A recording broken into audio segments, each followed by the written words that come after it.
It is the Dallas Cowboys owner and general manager, Jerry Jones. Good morning, sir. Hey, good morning, Kevin, Corey, Mike. Good to be on with you. Now, I know the city of Los Angeles and the state of California are trying to dull my hopes, but can you give me any hope that the Super Bowl will relocate here in about 5 weeks?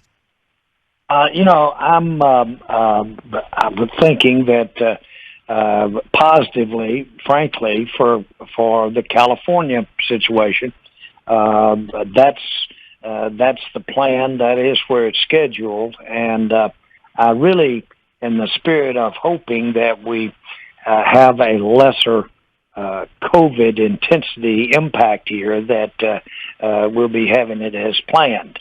But make no mistake about it, if we do have a situation where we need to make an adjustment, we have a great place to have that Super Bowl right here, and we all want to be a big can-do participant in it. Jerry, have you been frustrated since 2010 when you got the Super Bowl and everybody says you have the best stadium that gets to kind of go to all the stadiums? We thought as Cowboy fans that you would have it kind of every 5 to 7 years here in the Dallas-Fort Worth Metroplex, that you haven't got a Super Bowl since. Well, I think this. When we got that Super Bowl, we did a great job. Roger Staubach, people like Ross Perot Jr. were really backing the effort. But we thought that we would sell the fact that this is football country, and it is. And it's just recognized as the heart of it's the heart of things relative to our sport and our game. And so I think we basically sold all the other owners about, this is a big statement about football. This really is something we want to say and say hard to the NFL and to the fans. I still believe that very strongly. And so while you have some of the weather issues, some of the kind of the vacation experience type issues on the Miamis or the Californias, still this is the center of the country, and logistically it makes a lot of sense for the NFL considering our entire national fan base. Still believe that. Still believe we have the best venue and all of that.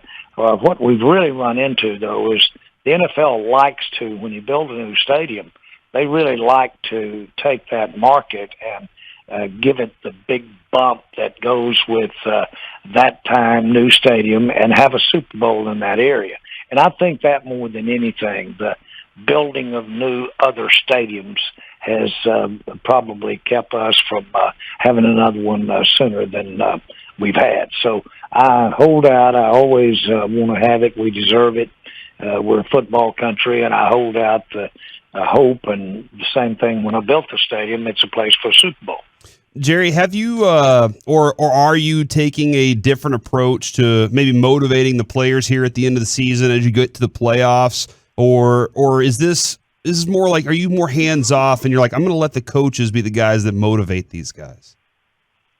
Well, I don't really believe that we need motivated as a team at all. Now, issues of preparation, issues of reminding everybody, boy, these don't come along. This is the apex of what we're out here about. There'll be only one left standing. Let's give ourselves every opportunity. The issue of just continuing to emphasize not little things, but many things have to come together to have a good football play or have a good football game. Emphasizing the need to really realize that you're one and done if you miss. That's more the area of emphasis of just how important each practice is, how important each snap is in the ball game. So that's a long way of saying, look, everybody knows what's at stake. Everybody knows what we play for. We know what it means to us individually. We know what it means to us as a team. You don't have to work hard to motivate and make that point. Now, how you do it, that's something else. And, of course, that is the primary responsibility of the coaching staff. Talking with Jerry Jones right here on 105.3 The Fan. given the one and done nature of the playoffs, I know the NFL and the Players Association just made some adjustments. Would you imagine there would be any more COVID protocol adjustments or return or testing adjustments going into the playoffs to make sure people can be on the field? Yeah, I just am looking at society in general, but we're adjusting almost by the day, and to the current, the current numbers, if you will, or the current intensity of it in any given area, and that's why we have the Super Bowl talk about it being in Dallas. That's why we have daily updates from the league as to protocols regarding what we do with our teams to keep it competitive, but more importantly, keep it safe. All of those things are really on a, if you will, day-to-day basis. Now, we got updates yesterday about, unfortunately, Tyron Smith and Anthony Brown joining the COVID protocol. Have there been any more players that y'all have had to put into protocol today or yesterday? No, we have not. And we're continually evaluating every player's situation. And we, of course, as we near a game time, then that has again, not to overuse the word, but it has more sensitivity because a player has prepared, they've done their work. Somebody that you might be playing or might have to play, not the next man up, but the next man after the next man up, he needs time to be thinking about he's going to be likelihood of him playing. And so just the timing of it, the closer you get to the game, a little more you'd like to have it set of who's going to be out there to play. Now, we have great depth, and the best depth I've seen us have in probably period. And that's serving us well for this COVID. But we've also used that depth to gain, by repetition, experience this year for young players or even for veteran players that are new in the system. This time that they've gotten to be on the field, the snaps they've taken, it's made us a better team, and it makes us better have flexibility. Again, the word for depth is flexibility in the COVID situation. Jerry, I'm worried about when Tyron Smith and Micah Parsons, two key contributors to this team, come back next week, how their energy levels will be, their cardio. You get to see these guys that have had COVID on your team come back. Is that a concern that us Cowboy fans should have on how they're going to feel come playoff week next week? Well, I don't want to sound insensitive about health or insensitive about their overall safety. But if our players are anything, they're fit athletes, and they are fine-tuned, healthy, really ready to go at this time of the year. They're in top form, and I have not seen COVID impact that productivity or that ability to execute physically. I haven't seen COVID impact that when players return. Hall of Famer Jerry Jones join us here on the KNC Masterpiece on 105.3 The Fan. And I want to talk a little bit about Kellen Moore real quick. What more do you think that Kellen has to learn to become more of a complete coordinator or a complete coach?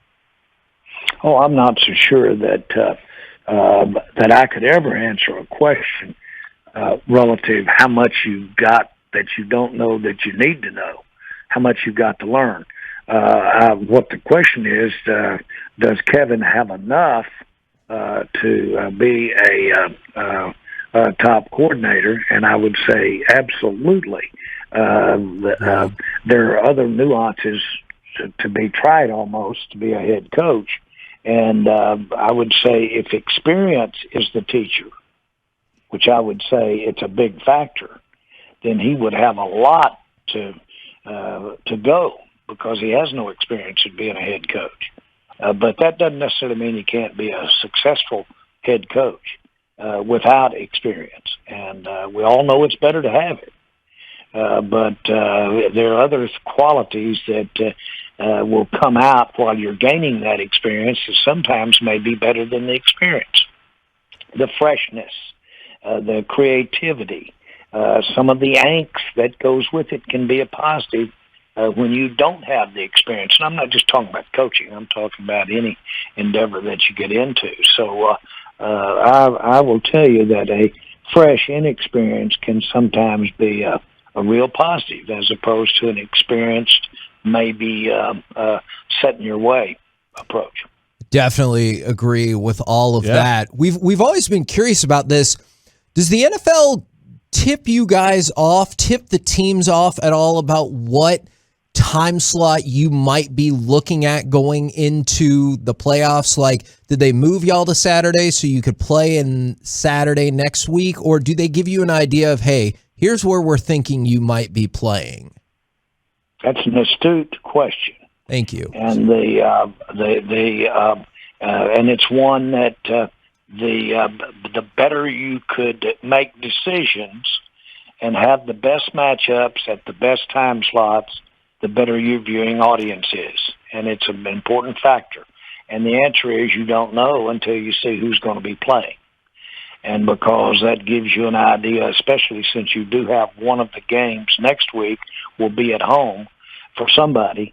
When you think about weather, you think about time of day, you think about all of the factors, just the real tangible things. We don't know who the teams are going to be for the most part. We know in our case Green Bay is going to be in there next week, but apart from that, you got to see some games played. So you can do a lot of work, you can do a lot of practice, machinations, but to really get down to the nut cut, you need to see who the teams are going to be. Who's going to win Monday, Alabama or Georgia? Why? Well, I'll tell you, it's tough to beat a team twice. It's real tough. And I think that holds true at any level. And so that's going to be quite a challenge for Alabama to come back and win again 2 times against what I believe may be the best defense, college defense that I've seen. And that's going to be quite a challenge for Alabama. Again, this is kind of out of both sides of your mouth. Mm-hmm. But if Alabama beats Georgia a second time, they are definitely the number 1 team in the nation. Well, Alabama. Obviously, if they beat Georgia the second time. Obviously, from a selfish perspective, I like the idea of not being able to beat a team 2 more times, since the Cowboys might just match up with Arizona in the playoffs. So I like that. I like that a lot.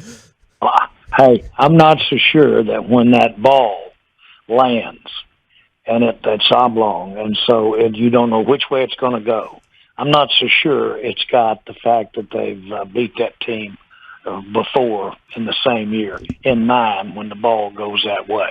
There's so many things that cause the outcome of a ball game. The fact you played them twice really gets lost in the shuffle. Jerry, on last week when Michael Gallup went down, a lot of fans out there were like, "Oh my gosh, that's you had 3 great receivers," and I know you have Cedric Wilson and Malik Turner. You're very deep. You were just talking about that, but do you look at a Michael Gallup, a CeeDee Lamb, and an Amari Cooper as an embarrassment of riches or a necessity in today's NFL? Well, I look at it a little differently. You can take the 3 and say, boy, what a good situation. But at the end of the day, when the ball is headed in one of them's direction, then I'm glad we've got that quality at either one of the 3 it's going to. The play that's going to be made right there. Now, the fact that you have 2 others out there, in this case we're talking about 3, should cause your defense to be compromised on all 3 of them in some form or the other. They should be clearing out for the other one to have a better chance to make the play. Now, that's theoretical I'm talking about, but the 3 receivers should open it up for the one, and the one, if they're that quality receiver, should give you a better chance to have the completion. Now, that's all theory, but I like having the 3. It should work that way. But again, you're foiled sometime by clever defense or just happen chance. Now, Wednesday night, they had the Dirk jersey retirement ceremony, and Mavericks head coach Jason Kidd joked about, because of all of the corona issues, he wanted to give Dirk a 10-day contract. If you could just pluck any former Dallas Cowboy and bring them back to prominence and add them back to the roster? Who are you picking right now? Well, I'll tell you, I've recently seen Jason Witten. I'd love to have him for a game. And I'm not demeaning anybody at any position to say this. And DeMarcus Ware, I could use him for a few rushes. 4 or 5 of them in the right spot could really help out there at a time. And so you could probably go on down the list, but they come to my mind pretty good. I get to see them a little more often, and they look fit, and I know they could be good. I was walking on the field. It's been a long time, but it was right after I bought the Cowboys, and we were practicing in Austin, Texas. And I asked Roger Staubach to come down to Austin and join us for practice. I said, you know, every time I'm walking out on the field, we have about 10,000 people watching practice in Austin, and I'm getting booed every time I walk out. If I could walk out on the field with you, I might see some applause. But so when we were walking out on the field, he looked out and he said, you know, Jerry, he said, the third quarterback, he said, I can handle that job. And he said, we might should think about that. He said, I don't know that I'd be good for an entire 60 so plays. But he said 2 or 3 series, I think I could do it as good as when I play. And he was about 47 years old when he said that. Yeah, and there's no doubt after being around him as often as we have that he still feels that way in his mind sometimes. That's for sure. I agree with you. And by the way, when he walked out there, he did get the applause. And that was some for you too, right, Jerry? Hey, if you could find that you were better than me, and I had rabbit ears, and I was listening for just one. Awesome stuff. Thank you so much, Jerry. Go get that win over the Eagles, and we will catch up with you again next Friday, sir. Thanks, guys. Have a good day.